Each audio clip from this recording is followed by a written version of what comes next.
name's Marie Guilloteaux. I'm now in Gyeongsang National University, South Korea, to talk to you about a large-scale classroom-oriented investigation of the effects of motivational strategies on student motivation. The investigation was reported in the Guilloteaux and Dörnyei paper, which was published in the March 2008 edition of the TESOL quarterly.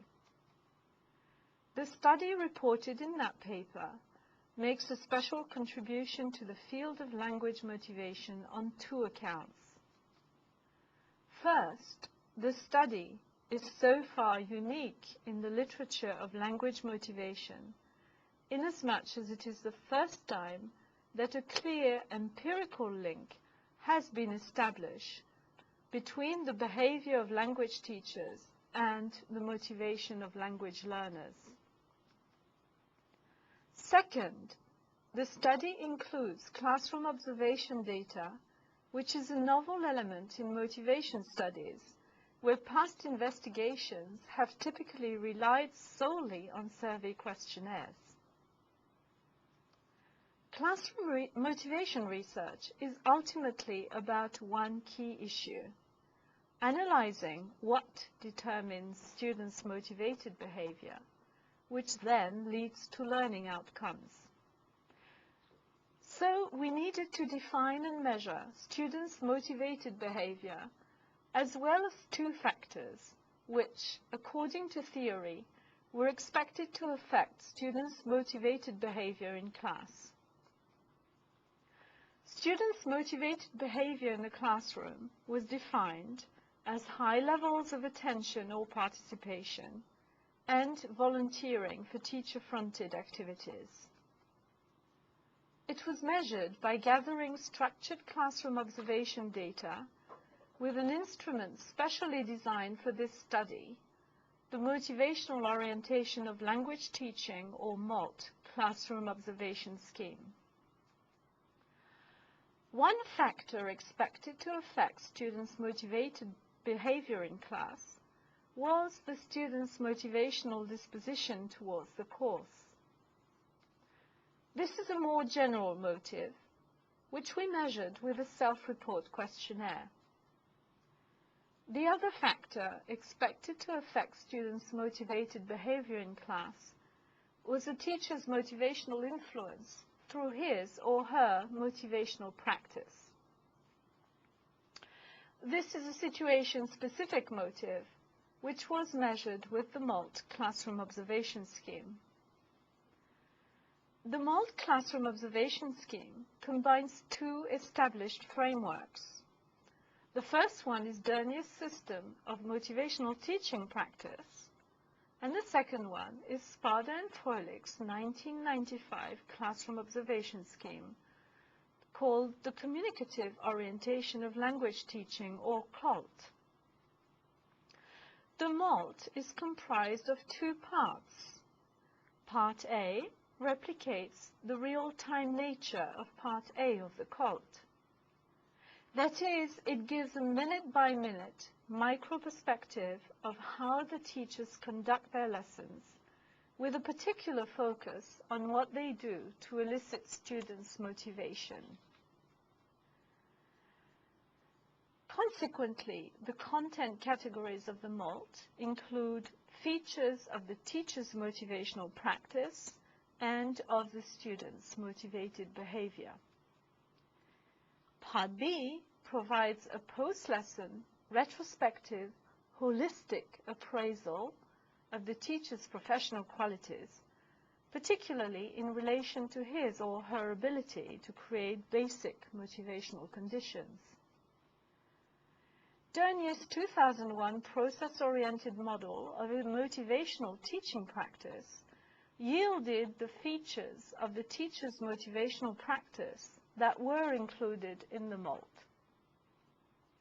Dörnyei's model shows four aspects of a motivational teaching practice, from the initial arousal of motivation until the completion of the motivated action. Each of the four aspects of the model includes macro strategies, which are further divided into motivational strategies. Among the motivational strategies, we selected 25 that were clearly definable and observable.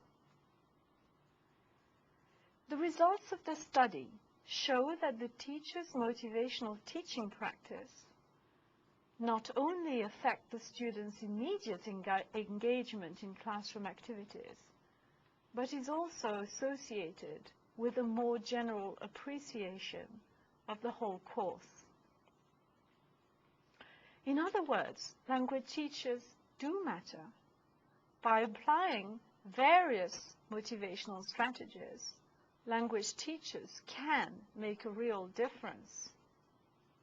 They can make a difference in students' engagement in class activities and in their overall motivational disposition towards the L2 course.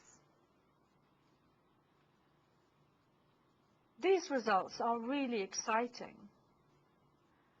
But the study also yielded tools for language teacher education in motivational strategies and motivational strategies research. If we want to devise and assess a motivational strategies module in teacher education, Dörnyei's 2001 taxonomy of motivational strategies and the corresponding MOD scheme that was tested in this study offer relevant course content and an observation instrument that can be used to assess the teachers in training. As for motivational strategy research, the MOD proved to be a useful instrument when tested in this study.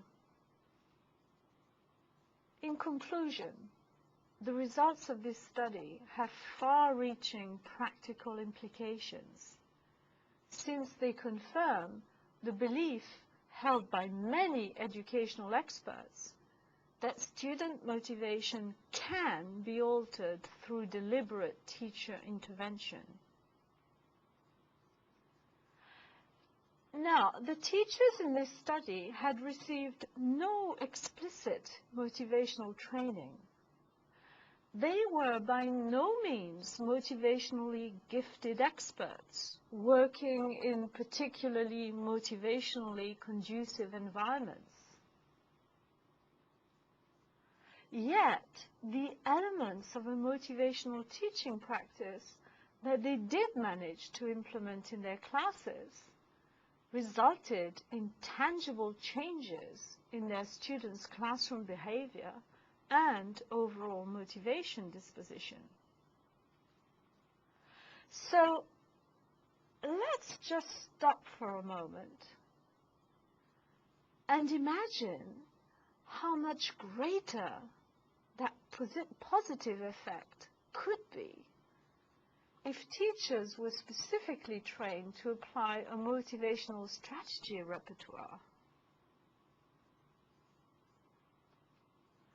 With student demotivation on the rise in educational settings worldwide, this should certainly encourage us to think about giving a prominent place to motivational strategies training on the curriculum of language teacher education programs.